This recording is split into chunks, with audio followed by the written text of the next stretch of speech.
अब bank, railway, SSC एवं अन्य प्रतियोगिता परीक्षा के लिए 25 वर्षों से अनुभव प्राप्त शिक्षक आनंद कुमार कर्ण द्वारा एक कदम सफलता की ओर।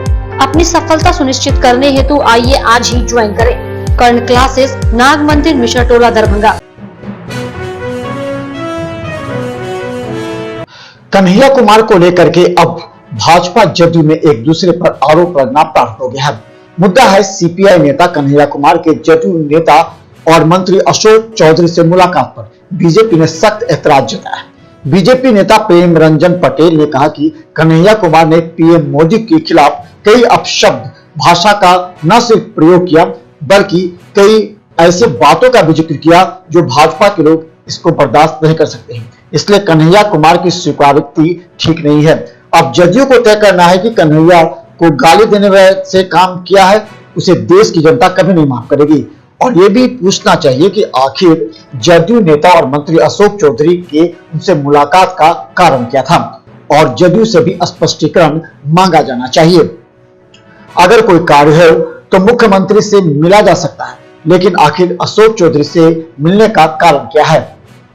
काम को लेकर के अगर कोई मिलते हैं तो इसमें कौन सा हर्ज है? जो सरकार में बैठे लोग हैं, चाहे मुख्यमंत्री हो, मंत्री हो, उन्हीं से लोग मिलेंगे ना, अपनी बात रखेंगे, अपनी बात करेंगे, अपने क्षेत्र में या अपने विकास की बातों की चर्चा करेंगे। तो निश्चित तौर पे अगर कन्हैया कुमार के खिलाफ अपना प्रस्ताव कांग्रेस के लोगों ने पार नहीं किया है, मुझे लगता है कि अपना वजूद बचाने के लिए कुछ भी कर सकते हैं। आप लोग को लग रहा है कि वो जेडीयू में भी जा सकते हैं?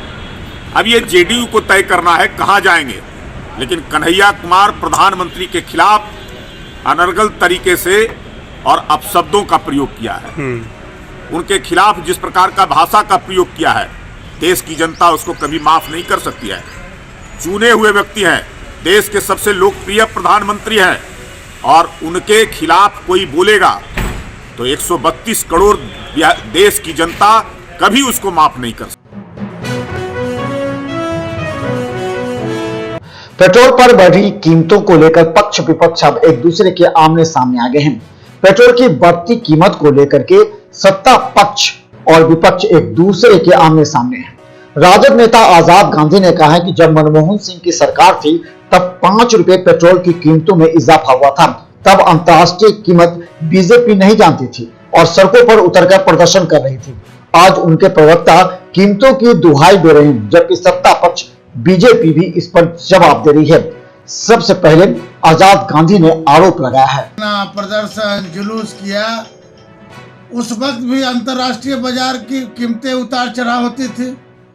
आज जो भारतीय जनता पार्टी के जो लोग बोल रहे हैं कि निजी कंपनियों को हमने सौंप दिया सब व्यवस्था, तो आप 500 रुपये लीटर कर दीजिए ना भाई।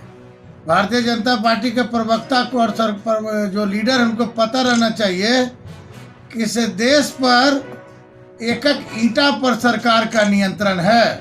अगर एक रेट भी बढ़ेगा इस देश में पेट्रोल का या खाद्य सामग्री का, तो जो विभागें हैं उस पर परमिशन लेना पड़ता है। पेट्रोलियम विभाग का जो वित्तीय सलाहकार समिति है वो क्या कर रही है? बिना वित्तीय सलाहकार समिति के कोई भी रेट, जो पेट्रोल का रेट हो, डीजल का रेट हो, चाहे रसोई गैस का है, कोई रेट बढ़ा नहीं सकता। पेट्रोल की बढ़ती कीमतों पर पक्ष विपक्ष आमने सामने है। सत्ता पक्ष जहां अंतर्राष्ट्रीय कीमतों का हवाला देते नहीं थक रहा है, वहीं विपक्ष इन दलीलों को बकवास बता रहा है। सरकार पर देश के पूंजीपतियों के हक बेच देने का भी आरोप लगा है। तो वहीं राजद नेता के बयान के बाद भाजपा के प्रवक्ता अरविंद सिंह भी सामने आ गए। उन्होंने कहा कि सरकार जो भी कीमतें बढ़ाती है वो देश के हित में होता है और इसे राजद और विपक्ष को समझना चाहिए, क्योंकि उन्हें सभी विषय वस्तुओं की जानकारी नहीं है। पेट्रोल डीजल का दाम जो है अंतर्राष्ट्रीय बाजार से कंट्रोल होती है और वो स्वतंत्र है। उस पर सरकार जो है उसको स्वतंत्र कर दिया है कि आप जैसे दाम बढ़ेगा और कमेगा। ये कंपनी तय करता है, ये कंपनी तय करता है। सरकार का उसमें वो बजट से और ये सबसे कोई लेना देना नहीं। लेकिन सरकार को नहीं चाहिए कि इस पर थोड़ा नियंत्रण रखे? सरकार देखिए हर चीज़ का काम जो है अपने हिसाब से करती है। हम जो चाहेंगे वो नहीं होता है। सरकार देश को चलाती है और देश के हिसाब से और वो ज़रूरत के हिसाब से काम करती है।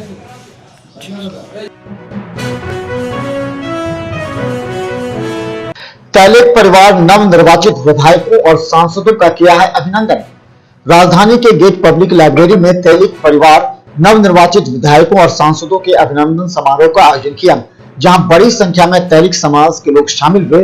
वहीं राजद विधायक रणविजय साहू ने जहां राज्य में व्यवसायियों पर हो रहे हमले पर सरकार से कार्रवाई करने की मांग की, वहीं व्यवसायियों के लिए आयोग बनाने की भी मांग की, राजनीतिक हिस्सेदारी की भी मांग की। गौरतलब है कि राजनीतिक में अपनी हिस्सेदारी बढ़ाने के लिए सभी जाति के लोग अब सरकार से एवं विपक्ष से सभी दलों से अपने अपने जाति के लोगों का राजनीतिक हिस्सेदारी भी मांग रही है। यह नहीं, राजनीति में अपने अपने दल के जाति के लोगों पर हो रहे अत्याचारों के खिलाफ भी सरकार तक को घेरने का प्रयास किया है। राजद विधायक रणविजय साहू ने भी इस बात को लेकर सरकार को आड़े हाथ लिया है। साहू समाज के द्वारा आज अभिनंदन समारोह किया जा रहा है और हम लोग दानवीर भाभा शाह के वंशज हैं और हमारे खून में ही सेवा भाव है। हम लोग समाज को सदियों से सेवा करने का काम करते हैं, लेकिन आज इस जाति को, इस समाज को टारगेट करके हत्या, अपहरण, लूट की घटनाएं इस प्रदेश में लगातार बढ़ रहा है। आज हम लोग एकजुट होकर इन विषयों पर चर्चा करेंगे और जो हमारी राजनीतिक भागीदारी है, समाजवादी नेता लोहिया जी ने कहा था, जिसकी जितनी आबादी उसकी उतनी भागीदारी। तो उस हिसाब से आज पटना जिला में जहां हमारी आबादी सर्वाधिक है, सबसे ज़्यादा साहू समाज के लोग इस राजधानी में रहते हैं, पटना जिला में रहते हैं, जहां की 12 विधानसभा है, वहां से एक भी हमारे समाज का एमएलए नहीं होना दुर्भाग्यपूर्ण है। आज़ादी के इतने दिनों के बाद भी आज तक इस जिला से एक भी एमएलए नहीं हुआ। बिहार क्रिकेट एसोसिएशन करा रही है अब बिहार में क्रिकेट का सबसे बड़ा आयोजन, बिहार क्रिकेट लीग। इस आयोजन की T20 फॉर्मेट में रखा गया है। कुल 13 लीग मैच खेले जाएंगे 5 टीमों के बीच राज्य के अलग अलग हिस्सों में, जबकि 5 टीम के मेंटर के रूप में अंतर्राष्ट्रीय खिलाड़ी वेंकटेश प्रसाद, सनत जयसूर्या, रुद्र प्रताप सिंह, तिलकरत्ने, दिलशाद और डैनी मॉरिसन मौजूद रहेंगे। 21 मार्च से 27 मार्च तक ऊर्जा स्टेडियम में यह मैच खेला जाएगा। है आईपीएल के स्टाइल में बिहार क्रिकेट लीग में होगा। 5 टीमें हैं, 5 लोकेशन है, आरा, गया, भागलपुर, दरभंगा और पटना। 5 टीम के फ्रेंचाइज होंगे और 100 खिलाड़ी ऑक्शन में रहेंगे। 100 खिलाड़ी को ऑक्शन में 27 तारीख को ऑक्शन से इनको खरीदा जाएगा और उसके बाद 7 दिन का टूर्नामेंट है। 13 मैच होंगे, 10 मैच लीग स्टेज पे होंगे, सेमीफाइनल होगा और फाइनल होगा। लाइव टेलीकास्ट एक ग्लोबल स्पोर्ट्स चैनल पे होगा और हर टीम के एक मेंटोर हैं जो कि इंटरनेशनल क्रिकेटर होंगे। वेंकटेश प्रसाद हैं, सनत जयसूर्या हैं, तिलकरत्ने दिलशान है, रुद्र प्रताप सिंह हैं और डैनी मॉरिसन है।